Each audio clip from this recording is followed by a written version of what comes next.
Yo, what is happening, ladies and gentlemen? Welcome back. Simon B. Critical here once again with another video, also known as Simon B. 1471. I'm going to have to say that a few times just for people thinking, who the hell's this? Who the hell's this? Especially when I'm not doing it with a camera because I can't be bothered to comb my hair today, guys.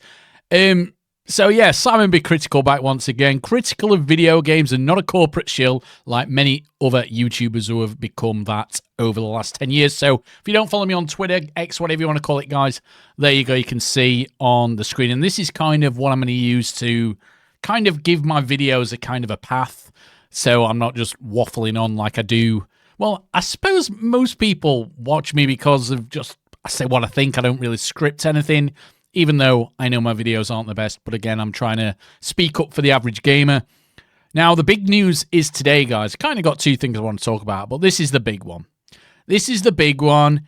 It comes to our I told you so moment. I've got some of my own subscribers and fans or whatever you call yourselves. Like, still think it's cringe to call people fans of my channel when I'm a 40-odd-year-old man. It's a bit weird. But anyway, fans or consumers of my content, let's put it that way, people who subscribe to my channel have kind of said that I'm a prophet when it comes to video games because I tend to foresee the future and always get things right. And I was right about Battlefield 6. I said on day one that this game is not really a Battlefield game. It's just Call of Duty with tanks. Obviously, it's not Call of Duty with tanks, but it's kind of a great way to kind of sum up what Battlefield 6 was. It was never a Battlefield 6 game. It was a Warzone wannabe with the free-to-play RedSec, what never worked. Again, they've not really even updated that game meaningfully since the game got released. They've only just added solos now because they're scraping the bottom of the barrel when it comes to, yeah, we want to change things, but we don't actually want to, you know, invest any real time in changing anything. Like, some of the voice lines in RedSec have not been changed for solos, so therefore then the voice lines make no sense whatsoever. It just kind of shows, like, how little effort and how little work they're going to do on this game.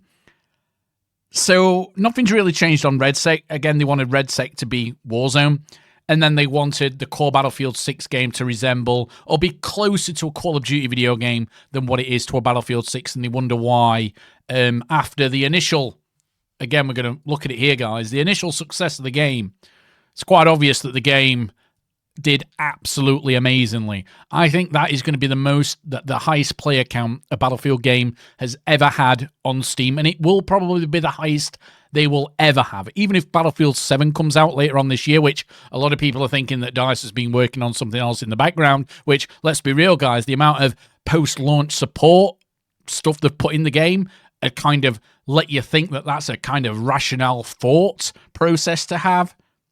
Again, it's my opinion. Let me know what you want, well, what you think in the comment section. But the game is pretty much dead at this moment, guys. Well, it's not dead, but it's dead compared to how it was 5 months ago. There's 50,000 people playing it right now.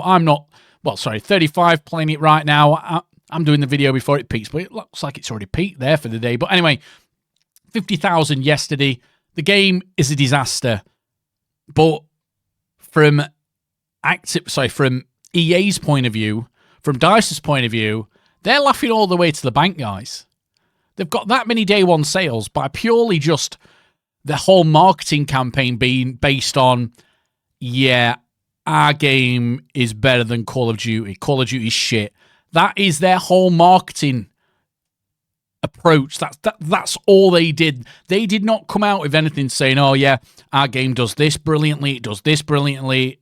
No, the marketing was Call of Duty shit, buy our game, fuck Activision, fuck Call of Duty. That is their whole marketing approach, and it worked, guys. It worked a treat. So, you know, they've done incredible there.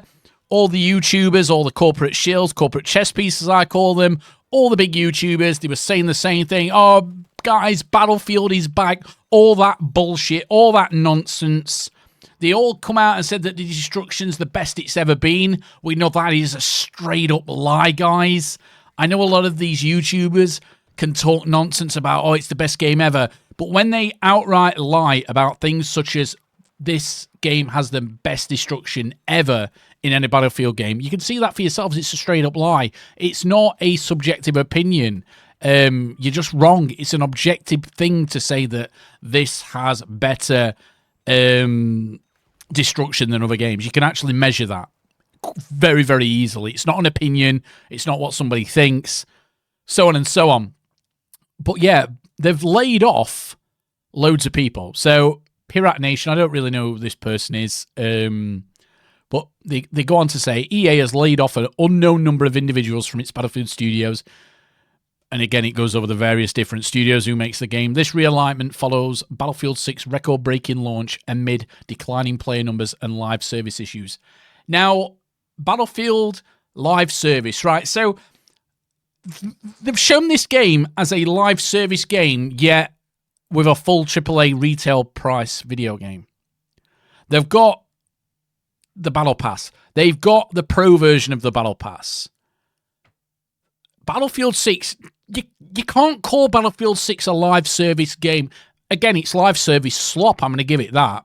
Because ultimately what video games want to do is sell you half the product on launch, and then, oh, look, we're going to live service the other half, what's missing, over the next 12 months, and we're going to charge you more so for doing it. We're going to lock things behind, like, FOMO stuff, fear of missing out, if you don't know what that means. We're going to hide things behind paywalls. We're going to make the game overly grindy, especially if you're not buying the Battle Pass. And we're going to lock certain new content behind the progression of the Battle Pass. So therefore, if you buy the Battle Pass, if you buy the pro version of the Battle Pass, you're going to get it immediately. If you don't, okay, you're going to get a small XP boost so you can level up quicker.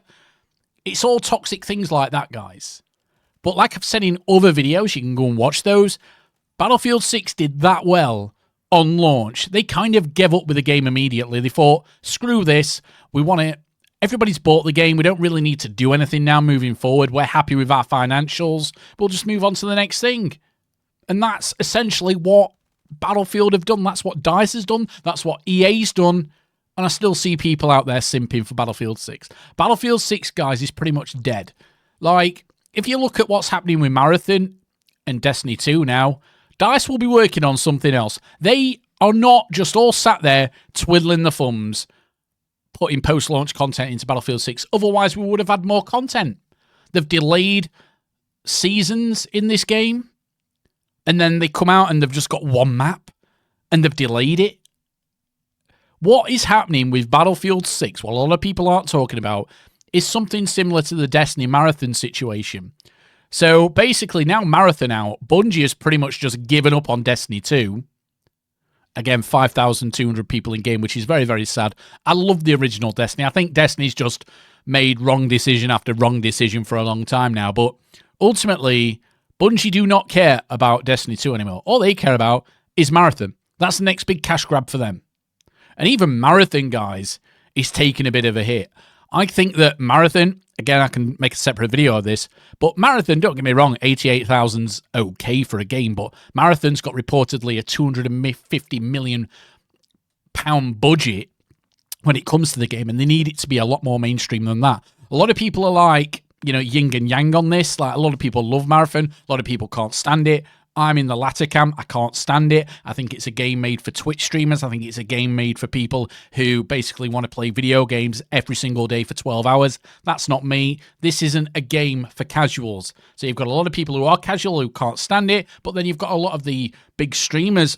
I genuinely think they do enjoy it, but Marathon, yeah, it's a game which is going to be very, very popular for a very, very small amount of people. But again, it's an extraction shooter. It's not for everybody, and it's definitely not for casuals. So you've kind of got a similar thing here going with Destiny and Marathon. Battlefield and DICE, they will be working on something else, guys. I've mentioned in other videos that I do think that at some point, they're going to come out with something and say, look, we're going to shadow drop this game.